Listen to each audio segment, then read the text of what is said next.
ओम शांति। 7 नवंबर 2022। बाबा ने महावाक्य में हम बच्चों को जो शिक्षाएं दी उनका मनन करेंगे।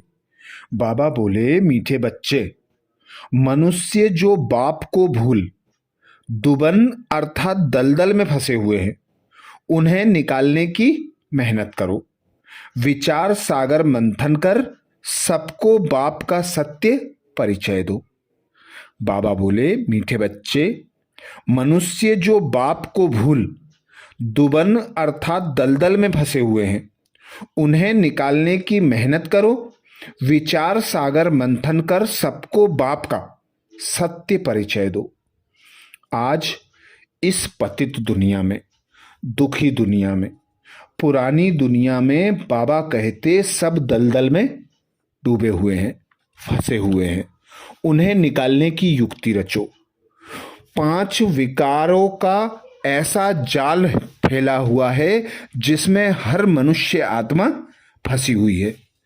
तो बाबा निराकार पिता परमात्मा ब्रह्मा तन का आधार लेकर हम बच्चों को स्वयं का परिचय देते, हमारा परिचय देते, सच्चा सच्चा गीता ज्ञान सुनाते, जिस गीता ज्ञान के आधार पर बाबा कहते तुम नर से नारायण बनते हो, तुम्हें अभी बाबा मिला, तुम दलदल से अर्थात दुबन से उबर रहे हो। तो बाबा कहते विचार सागर मंथन करो। जो बाबा तुम्हें पढ़ाते हैं, जो बाबा सत्य ज्ञान सुनाते हैं, उस ज्ञान का मनन चिंतन कर सत बाप का और सत ज्ञान का परिचय दो। सर्व आत्माओं तक बाबा का परिचय दो। सबको इस दुबन से अर्थात दलदल से निकालने की सेवा करो। बाप परम पिता परमात्मा निराकार को कहा जाता है। पर भूल क्या हुई जिससे दुर्गति हो गई? तो बाबा कहते ऐसी सच्ची बातें समझाओ कि बाप द्वारा सच्ची गीता सुनने से सद्गति होती है। तो कोई को भी पहले पहले बाप का परिचय दो। यह है मूल बात। बाबा कहते कोई की बुद्धि में नहीं बैठता है तब तक बाबा ने ये पोस्टर छपवाए हैं कि गीता का भगवान कृष्ण बच्चा है या परमात्मा है। तो यह गीता किस धर्म का शास्त्र है यह भी समझाओ। बाबा कहते यह विचार सागर मंथन शिव बाबा तो नहीं करेंगे, ब्रह्मा कुमार कुमारियों को ही करना है।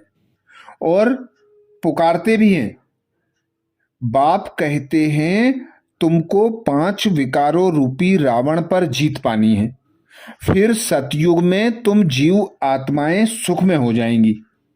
जो भी सत्संग है तुम वहां जाकर पूछ सकते हो, डरने की बात नहीं है। सब अंधकार में पड़े हुए हैं, मौत सामने खड़ा है। तो अभी आकर बाबा कहते मैं तुमको जगाता हूं, अब तुमको औरों को जगाना है, अर्थात बाप का परिचय देना है। बाप को जानते नहीं, सिर्फ पैसा कमाते कथा सुनते रहते हैं। इससे क्या हुआ? तुम विद्युती मंडली में भी जाकर समझाओ। इस लड़ाई में मरना सबको जरूर है। बाप आकर रुद्र ज्ञान यज्ञ रचते हैं, इसी यज्ञ से विनाश ज्वाला प्रज्वलित होती है। तो बाबा कहते अब सर्व आत्माओं को सत बाप का सच्चा परिचय देते जाओ, सबको इस दुबन अर्थात दलदल से मुक्त करते जाओ। गीत सुनाया। बाबा ने प्रश्न किया, गीता को किस धर्म का शास्त्र कहेंगे? इसमें रहस्य युक्त समझने की बात कौन सी है? गीता को किस धर्म का शास्त्र कहेंगे? इसमें रहस्य युक्त समझने की बात कौन सी है? उत्तर में बाबा समझाते गीता शास्त्र है ब्राह्मण देवी देवता धर्म का।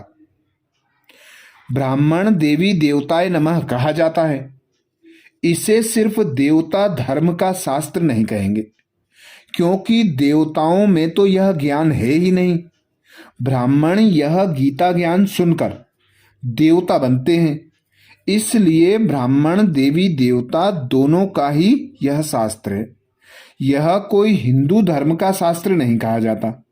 यह बहुत समझने की बातें हैं। गीता ज्ञान स्वयं निराकार शिव बाबा तुम्हें सुना रहे हैं, श्री कृष्ण नहीं। अर्थात बाबा आकर सच्चा गीता ज्ञान सुनाते। बाबा ही आकर हम बच्चों को ब्राह्मण बनाते, ब्राह्मण से देवी देवता बनाते। तो बाबा कहते हैं ब्राह्मण देवी देवताय नमः कहा जाता है। क्यों कहा जाता है? क्योंकि तुम इस गीता ज्ञान के द्वारा ब्रह्मा मुख वंशावली ब्राह्मण बनते, ब्राह्मण ही फिर गीता ज्ञान को धारण कर फरिश्ता सो देवता बनते। जैसे क्रिश्चियनों का धर्मशास्त्र बाइबल है, ऐसे गीता को सिर्फ देवी देवता धर्म का शास्त्र नहीं कहेंगे। जब तक ब्राह्मणों को ना मिलाए कहेंगे। बाबा कहते जब तक ब्राह्मणों को ना यह ज्ञान दिया जाए तब तक देवी देवता बन ना सके। कहते हैं ब्राह्मण देवी देवताय नमः। बाबा ने बताया है देवताओं में ज्ञान नहीं है। वह यह भी नहीं जानते कि गीता कोई हमारे धर्म का शास्त्र है। ज्ञान है ब्राह्मणों को, सिर्फ ब्राह्मण धर्म का ही शास्त्र गीता को नहीं कहेंगे, क्योंकि इसमें दोनों आ जाते हैं। बाप आकर दोनों धर्म स्थापन करते हैं, इसलिए दोनों धर्म का शास्त्र कहेंगे। वहां तो कह देते हैं हिंदू धर्मशास्त्र है, आर्य भी कह देते हैं हमारा शास्त्र है। तो बाबा कहते इस ज्ञान के द्वारा मनुष्य से देवता बनते हैं, ब्राह्मण देवी देवताय नमः कहा जाता है। पर गीता में कृष्ण का नाम डालने से खंडित कर दिया है, तो बाबा से बुद्धि योग टूट गया है। तो बाबा कहते गीता पाठशालाओं का भी कितना मान होता है। यह गीता में भी लिखा हुआ है। रुद्र ज्ञान यज्ञ, रुद्र ज्ञान यज्ञ का बाबा कहते गीता में भी लिखा हुआ है, आटे में नमक के समान सत्य है। गीत सुनाया बाबा ने, न वह हमसे जुदा होंगे न उल्फत होगी। आगे बाबा कहते एक बाप को ही नॉलेजफुल ब्लिसफुल कहा जाता है, पीसफुल एवर प्योर। बाकी मनुष्य मात्र प्योर इम्प्योर बनते हैं। यह लक्ष्मी नारायण डीटी डिनाइस्टी के फर्स्ट हैं। इनको ही पूरे 84 जन्म लेने पड़ते हैं। पुनर्जन्म यहाँ ही लेते, फिर अंत में बाप आकर सबको पवित्र बनाकर साथ ले जाते हैं। इसीलिए बाप को क्रिएटर भी कहा जाता है। इस समय सभी धर्म स्थापक यहाँ हाजिर हैं, बाकी थोड़े हैं जो आते रहते हैं। वृद्धि होती रहती है। सर्व का सद्गति दाता एक बाप ही है। शांति धाम व सुख धाम का मालिक बच्चों को बनाते हैं। तुम ही पूरे 84 जन्म लेते हो। तुम जो पहले आए थे वही फिर पहले आएंगे। बाबा कहते क्राइस्ट जिस समय पर आया वह उसी समय पर आएगा। बाबा को ही सभी आत्माओं का फादर सुप्रीम सोल कहा जाता है। उनको सुप्रीम फादर कहा जाता है। वह कब पुनर्जन्म में आ नहीं सकते। इस समय नाटक की पिछाड़ी है। यह सारी दुनिया स्टेज पर है, इसमें खेल चल रहा है। इनकी ड्यूरेशन है 5000 वर्ष। यह है पुरुषोत्तम संगम युग, जब बाप आकर सभी को उत्तम ते उत्तम बनाते हैं। आत्माएं अविनाशी ही हैं। यह ड्रामा भी अविनाशी है, बना बनाया खेल है। जो पास हो गए फिर उसी समय पर आएंगे। पहले पहले यह आए थे लक्ष्मी नारायण, अभी नहीं है। सच्चा सच्चा सत बाप का यह संग है। इसीलिए बाबा ने समझाया है कि गीता मैगजीन में भी पहले पहले बाप का यथार्थ परिचय लिखो, तो जो ब्राह्मण बनने वाले होंगे उनको झट तीर लगेगा। नहीं तो लिया और फेंक दिया। जैसे कोई बंदर को किताब दो तो एकदम फेंक देगा, समझेगा कुछ है नहीं। तब बाप कहते हैं यह ज्ञान मेरे भक्तों को और गीता पाठियों को देना, उसमें भी जिनके भाग्य में होगा वह समझेंगे। बाबा कहते हैं यह तो है ही नरक। यहाँ जो भी बच्चे आदि पैदा होते हैं, एक दो को दुख देते रहते हैं, एक दो को काटते रहते हैं। बाकी जो गरुड़ पुराण में विषय वेतरणी नदी दिखाई है वह तो है नहीं। यह दुनिया तो नरक है। जो बच्चे, बाबा कहते तो बच्चे जानते हैं आज नरकवासी फिर संगमवासी बनते हैं, कल फिर स्वर्गवासी बनेंगे। इसलिए बाबा कहते बच्चे पुरुषार्थ करते हैं। परम पिता परमात्मा ही निराकार शिव जो सर्व का सद्गति दाता है। बाबा कहते परम पिता परमात्मा निराकार भगवान उवाच। निराकार परमात्मा तो एक होता है ना, दो नहीं होते हैं। बच्चों की बुद्धि में बैठा है कि ऊंचे ते ऊंचा भगवान है। वह कहाँ रहते हैं? जहां आत्माएं रहती हैं। ईश्वर प्रभु भगवान कहने से सुख का वर्षा लेने की बात नहीं आती। बाप कहने से वर्षा याद आता है, परंतु मनुष्य बाप को नहीं जानते। भारतवासी ड्रामा अनुसार रावण मत पर अपनी दुर्गति करते हैं।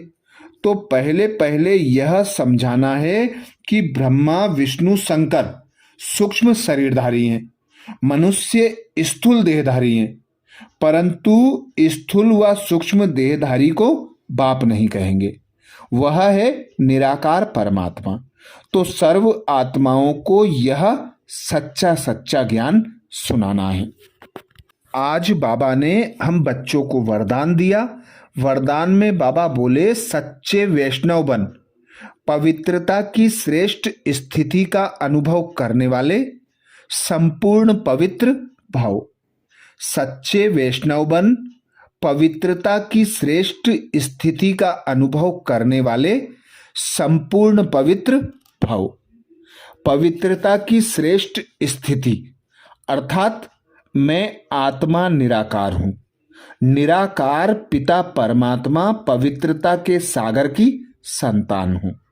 तो जब हम खुद को आत्मा अनुभव करते, हमारे पांचों स्वरूपों को याद करते, तो बाबा कहते पांचों स्वरूपों में तुम पवित्र थे। सर्वप्रथम परम पवित्र आत्मा निराकार परम धाम में, फिर आदि में आते सतयुग में पूज्य देवी देवता स्वरूप में, फिर द्वापर से पूजे जाते जड़ चित्रों द्वारा, मूर्तियों द्वारा, फिर बाबा आकर पवित्र ब्राह्मण जन्म देते।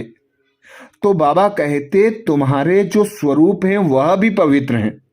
तो अब यही श्रेष्ठ स्थिति में स्थित हो जाओ कि मैं परम पवित्र आत्मा हूं। तो बाबा कहते सच्चे वैष्णव उन्हें कहा जाता है जो संकल्प और स्वप्न में भी अपवित्रता से उपराम रहते हैं। वे बच्चे जो खुद को निराकार आत्मा अनुभव करते, देह तथा देह की दुनिया से उपराम रहते, वे बच्चे संपूर्ण संपन्न पवित्रता को धारण करते। तो बाबा कहते ब्रह्मचर्य ही पवित्रता नहीं है। मनसा वाचा कर्मणा दृष्टि वृत्ति कृति सब में पवित्रता। व्यर्थ मुक्त बनो, पर चिंतन से मुक्त बनो।